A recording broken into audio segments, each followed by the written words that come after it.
प्यार से कहना। धन्यकार जी। आज का टॉपिक कलयुग केवल नाम आधारा, सिमर सिमर नर उतरे ही पारा। सात संगत भवसागर। जो भटकते हुए 84 लाख योनियों के बाद हम इस संसार में रह रहे हैं, कलयुग में हैं। पहला सतयुग, फिर त्रेता युग, द्वापर युग, कलयुग। अपनी अपनी विशेषता हर युग की रही है। सतयुग के कहते हैं 4 पैर थे, धर्म अर्थ काम मोक्ष। लेकिन जब त्रेता आया, नाम से ही स्पष्ट है, 3 पैर रह गए। 3 पैरों पर खड़ा था, धर्म अर्थ और काम। फिर द्वापर आया तो 2 पैर रह गए, द्वापर यानी कि 2 पैरों वाला। और इसके भी नाम से ही स्पष्ट है, तो इसमें धर्म और अर्थ रह गए। लेकिन जब कलयुग आया तो कलयुग में केवल एक ही साधन रह गया, वो था धर्म का। और धर्म भी कैसे? महात्मा तुलसीदास जी रामायण में कहते हैं, कलयुग केवल नाम आधारा,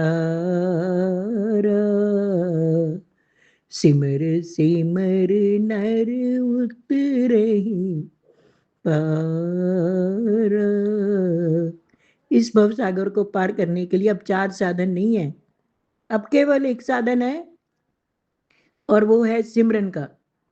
साध संगत जी, आज कल युग में देखते हैं, घोर कल युग आ गया है। संभल संभल पग धरना है। और अगर देखें तो कल युग की क्या निशानियां देखी। एक महात्मा ने, हाथी के 2 सूंड है, यानी कि हर व्यक्ति के दोहरा व्यक्तित्व है, अंदर से और है, बाहर से और है। पहले सतयुग में कहते हैं कि पापी अलग लोक में रहते थे, पाताल लोक में, और देवता स्वर्ग लोक में, देवलोक में रहते थे। अलग अलग लोक था, कम मात्रा थी पापियों की। लेकिन त्रेता युग आया तो एक ही धरती, लेकिन एक ही लोक, लेकिन देश अलग अलग थे। रावण लंका में था और राम अयोध्या में थे। फिर द्वापर युग आया। द्वापर युग तो एक ही परिवार में, एक ही धरती पर, एक ही परिवार में कृष्ण और कंस, मामा और भांजा, दोनों का आपसी साथ संगत, यानी कि पापी और पुण्य इकट्ठे रह रहे थे। और फिर कलयुग आ गया तो कलयुग ने तो और भी काम कर दिया। एक ही व्यक्ति के अंदर दोहरा व्यक्तित्व। वो थोड़ी देर में राम बन जाता है, थोड़ी देर में रावण बन जाता है, कंस बन जाता है, दुर्योधन बन जाता है, पापी बन जाता है, कितने रूप बदल लेता है। तभी महात्मा कहते हैं कि मैंने हाथी देखा, उसके 2 सूंड थे। उसका अर्थ पूछा महात्मा से, तो कहा कि हर व्यक्ति का दोहरा व्यक्तित्व है। ऐसा कल युग के अंदर होता है।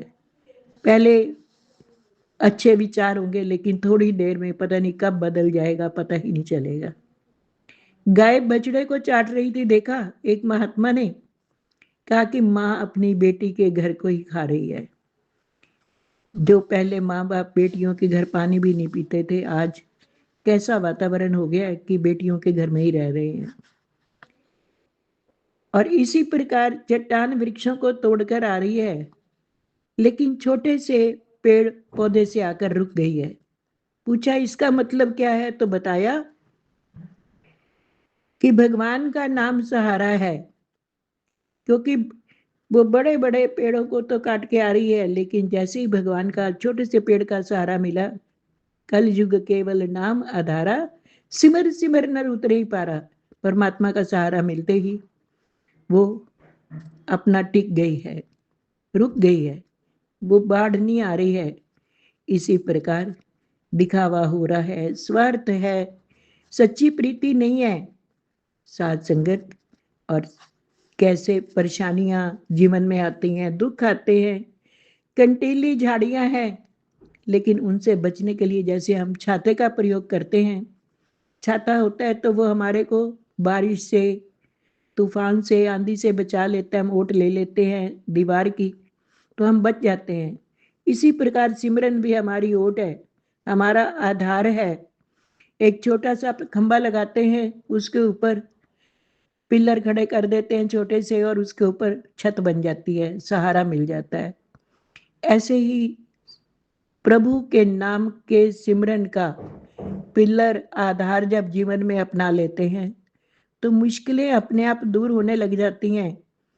अब सारे रास्ते पर तो कालीन नहीं बिछाया जा सकता, तो खुद के पैरों को बचाने के लिए चलना भी पड़ता है। तो खुद के पैरों को बचाने के लिए जैसे हम शूज पहन लेते हैं, तो हम कंटीले मार्ग से पत्थर आते हैं, कई रुकावटें आती हैं, झाड़ियां आती हैं, हम उनको कैसे क्रॉस कर जाते हैं, क्योंकि हमने मजबूत जूते पहन रखे हैं।